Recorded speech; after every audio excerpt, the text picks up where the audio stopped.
Queridos e amados irmãos, a paz do Senhor Jesus está iniciando o seu programa Fonte de Fé aqui na nossa amada Rede Brasil de Comunicação e nós queremos expressar a nossa alegria, o nosso contentamento de poder estar com você, contando com a sua participação, com a sua interação, lembrando que você pode continuar sendo, claro, um instrumento de Deus para abençoar ainda mais vidas, principalmente se você acompanha por meio das redes sociais, pelos canais do YouTube da nossa igreja. Você pode estar copiando o link de toda a programação da Rede Brasil e abençoar ainda mais vidas, para que estas possam também chegar ao pleno conhecimento da verdade e crescer na fé em Cristo Jesus. Já que o propósito também deste programa é nutrir a nossa esperança, a nossa fé em Cristo Jesus. E para tanto nós queremos lhe convidar, se você dispõe de um exemplar da Bíblia Sagrada, em um ambiente em que você pode estar interagindo, você pode estar lendo conosco o texto da Palavra de Deus. Se você não tem o exemplar, não se preocupe, estará sendo também colocado aí em tela para que você possa estar acompanhando. E se você estiver trabalhando, em viagem, ouvindo a programação, não perca a oportunidade também de estar ouvindo a mensagem da Palavra de Deus, visto que a Bíblia também diz que é bem-aventurado aqueles que ouvem as palavras desta profecia. E, para tanto, nós queremos meditar em um tema que consideramos ser muito importante para a nossa vida espiritual. Estaremos tratando sobre o Deus que ouve quando clamo. E, para tanto, leiamos um texto no livro de Deuteronômio, capítulo de número 4, o versículo de número 7. Leiamos esse texto da Palavra de Deus. Porque que gente há tão grande, que tenha deuses tão chegados como o Senhor nosso Deus, todas as vezes que o clamamos, ou todas as vezes que o chamamos? É uma pergunta feita pelo servo de Deus chamado Moisés. Em um momento decisivo, como é do conhecimento de todos, o livro de Deuteronômio é um dos 5 livros escritos por Moisés, chamados pelos hebreus de Pentateucos. São os 5 primeiros livros da Bíblia. Em hebraico, o livro Deuteronômio traz a ideia de palavras, visto que são as palavras ditas pelo Senhor a Moisés. Ao ser traduzido o livro de Deuteronômio do hebraico para o grego, como é do conhecimento de todos, o que é chamado de a tradução da Septuaginta, ou a tradução dos 70, esse livro passou a ser chamado também de Deuteronômio, ou Segunda Lei. E segunda lei aqui não entenda como se fosse uma diferente da primeira, mas a ideia aqui traz de uma lembrança, de uma repetição. É importante destacar isso. Deuteronômio, portanto, registra as últimas palavras de Moisés ao povo de Israel, enquanto estavam nas campinas de Moabe, às vésperas de adentrar a tão esperada terra prometida. E ao ver das campinas de Moabe já a terra, Moisés, entendendo e sabendo, pelo que o próprio Deus o havia dito, de que não adentraria a terra, mas sente a necessidade de trazer a lembrança aos seus ouvintes, aos seus liderados, da necessidade de se reafirmarem ou confirmarem o pacto que haviam feito com o Senhor. E para isso Moisés vai destacar algumas verdades pelas quais o povo deveria obedecer. Eu acho isso aqui surpreendente. Ele vai mostrar ao povo que essa reafirmação do pacto, da aliança, se dá em razão de alguns pontos que nunca devem escapar ou fugir da mente dos servos do Senhor. Primeiro, observe, voltando ao início do capítulo de número 4, leia conosco, por gentileza, o versículo 1, em especial a parte 1. Diz assim: Agora, pois, ó Israel, ouve os estatutos e os juízos que eu vos ensino, para os cumprirdes, para que vivais e entreis e possuais a terra que o Senhor, Deus de vossos pais, vos dá. Veja que o capítulo começa com a seguinte expressão: Agora, pois, ó Israel, ouve. E quando Moisés se utiliza dessa expressão, desta construção do texto, ele está se referindo a tudo o que ele havia dito ou pronunciado do capítulo 1 ao capítulo de número 3. É como se ele estivesse recapitulando e dizendo, em razão do que disse, em razão do que afirmei, em razão do que vos lembrei, é como se ele estivesse dizendo, tendo em vista o que Deus fez por vocês, Deus espera, no mínimo, obediência, submissão, o comprometimento de guardar os mandamentos do Senhor, as leis de Deus. É o que Deus está aqui tratando no capítulo de número 4. Observe, portanto, que a ênfase do capítulo de número 4 é exatamente rememorar, lembrar do que Deus já havia feito pela nação e aquilo que Deus espera ou esperava em relação à nação de Israel e espera de nós, já que esta palavra, por princípios, podem ser aplicadas também a nós. Observe o que diz em Deuteronômio, capítulo de número 10 e o versículo de número 12. Veja o que está revelado aí na sua Bíblia. Deuteronômio, capítulo 10, versículo 12. Agora, pois, ó Israel, que é o que o Senhor teu Deus pede de ti? Senão que temas o Senhor teu Deus e que andes em todos os seus caminhos, e o ames, e sirvas ao Senhor teu Deus com todo o teu coração e com toda a tua alma. Veja, portanto, que a passagem a preço aponta para, entre outras coisas, a necessidade de se reafirmar, de mostrar a necessidade de o povo servir a Deus em obediência. E Moisés usará de um recurso pedagógico para motivar a estes servos de Deus em obedecer ao Senhor. É que ele vai mostrar para nós, conforme lemos no versículo de número 7, que além daquilo que Deus fez, sobretudo, nós devemos obediência a Deus pelo que Ele é. E Moisés faz menção no versículo de número 7 de um atributo que é um dos mais excelentes, mais extraordinários, em relação ao Deus verdadeiro, ao Deus da Bíblia. Vamos recapitular o que diz o versículo de número 7. Deuteronômio, capítulo 4, versículo 7, diz assim o texto bíblico para nós. Porque que gente há tão grande que tem a deuses tão chegados como o Senhor nosso Deus, todas as vezes que o chamamos? Veja que ele faz uma pergunta, mas é uma pergunta retórica, trazendo a lembrança ou fazendo uma indicação do que os estudiosos da Bíblia chamam de imanência. Quando ele diz assim, que gente há que tenha deuses tão chegados como o Senhor nosso Deus? E essa expressão, tão chegados, está mostrando a ideia de pessoalidade, de aproximação. Ele está se reportando ao atributo exclusivo de Deus que é chamado de imanência, ou seja, Deus é um Deus pessoal, é um Deus que está pertinho. E isso nos motiva a clamarmos a este Deus e demonstrarmos a nossa obediência, visto que nós somos motivados a obedecê-lo e a clamar por Ele, porque Ele é um Deus pessoal, Ele é um Deus que está perto. Diferente das divindades pagãs.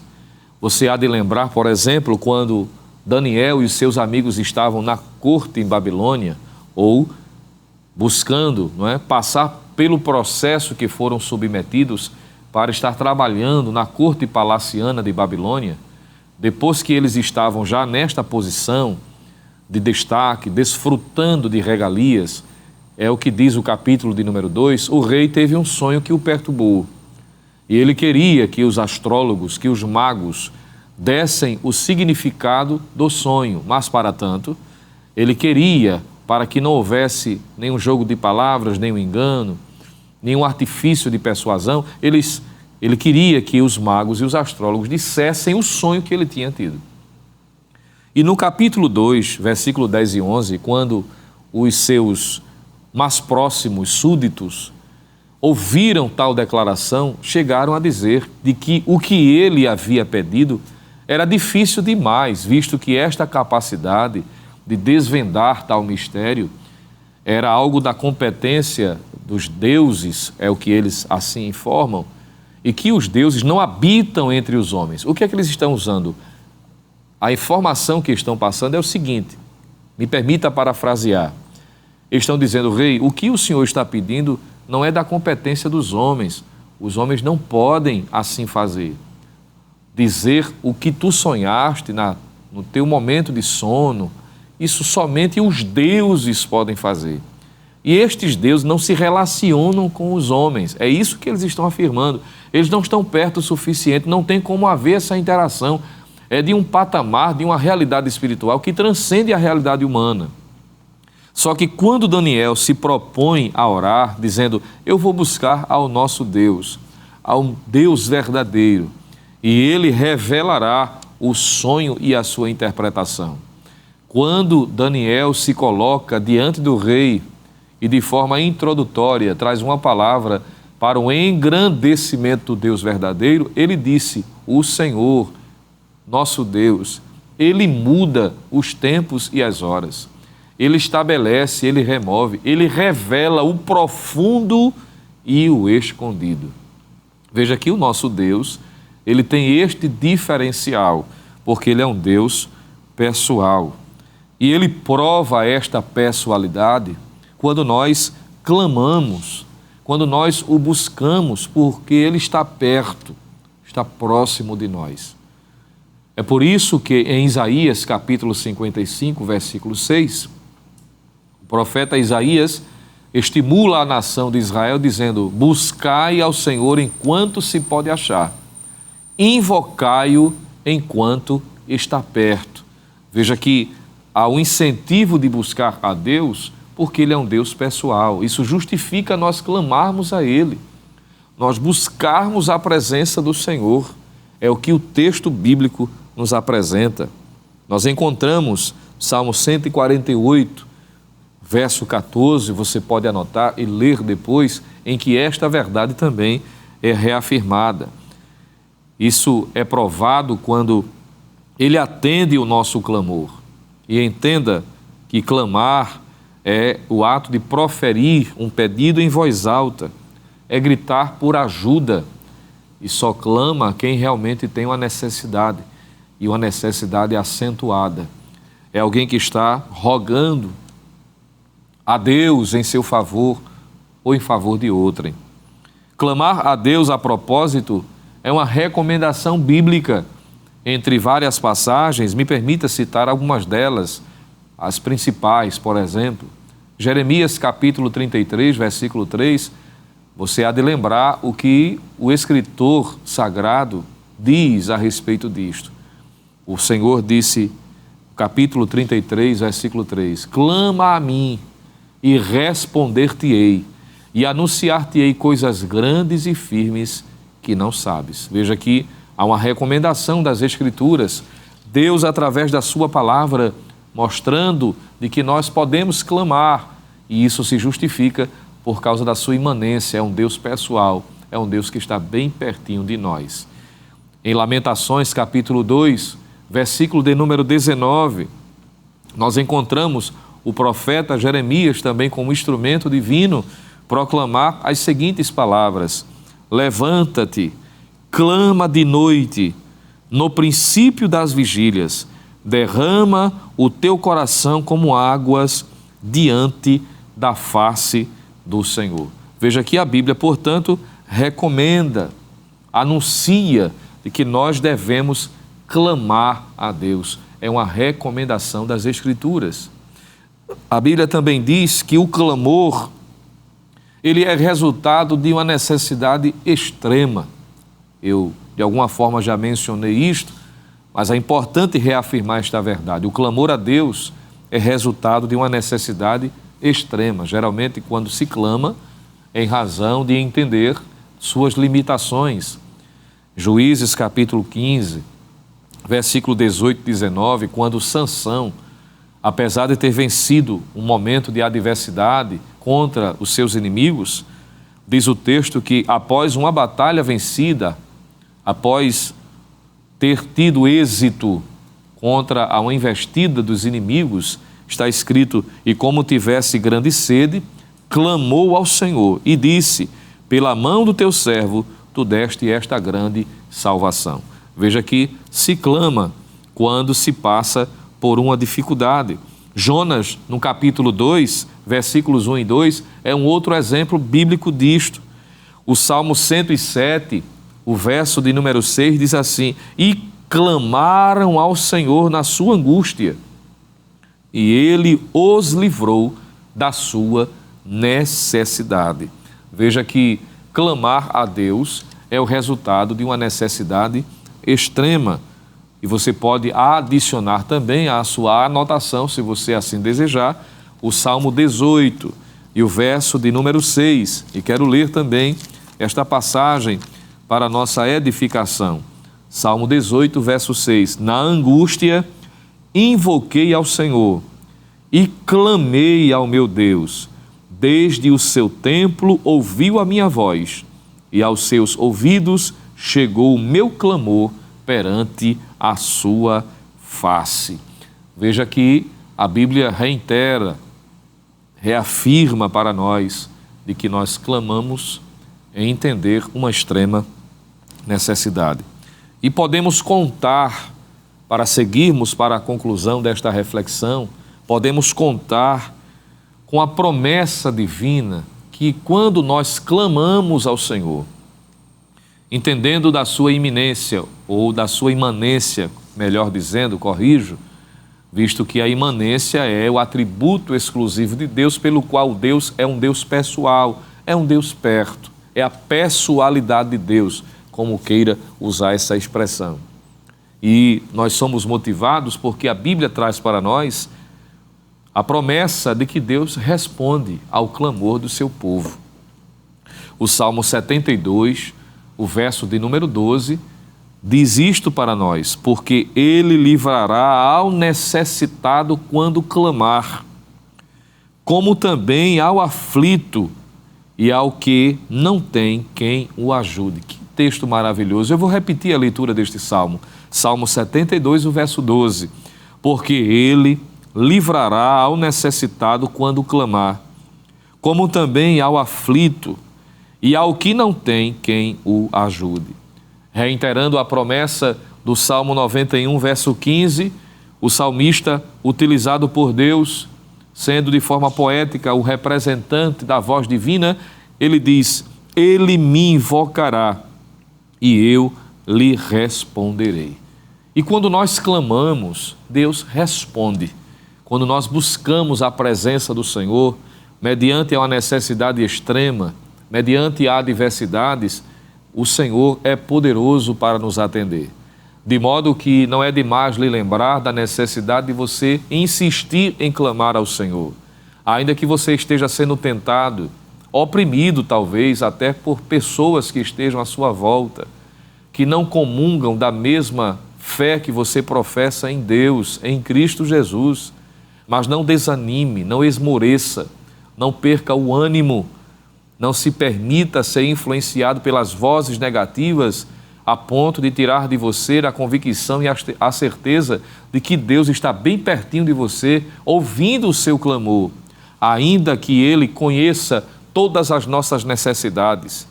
Como o próprio salmista disse também no Salmo 139, dizendo que antes que venha uma palavra à sua boca, Deus tudo sabe. Mas Ele quer ouvir de nós, porque esta atitude também é terapêutica. Você há de convir. Deus exige esta relação interpessoal em que nós devemos orar, buscar, clamar, porque isso também nos faz bem espiritualmente, fisicamente e emocionalmente. E Deus é o mais interessado no nosso bem-estar, na nossa saúde física e espiritual. De modo que Deus age. E quais são as ações de Deus em resposta ao clamor? Ora, primeiro, Ele levanta pessoas para a sua obra.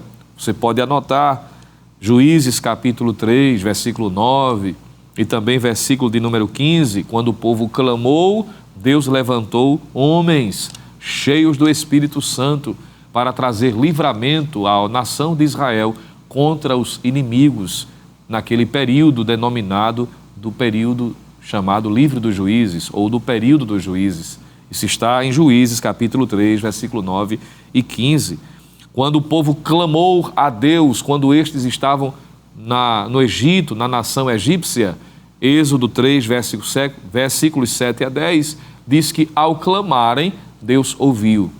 E o próprio Deus disse a Moisés: eu ouvi, eu vi e eu desci para livrar o meu povo, os filhos de Israel, da terra do Egito. Veja que Deus, ao responder, ao agir, Ele levanta pessoas para o seu trabalho. Mateus 9, versículo 37 e 38, está escrito também esta verdade.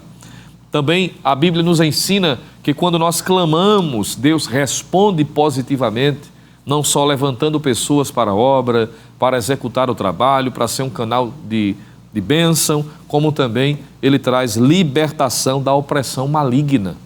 Você lembra da mulher cananeia que clamou ao Senhor Jesus para que Ele libertasse a sua filha que estava miseravelmente endemoniada?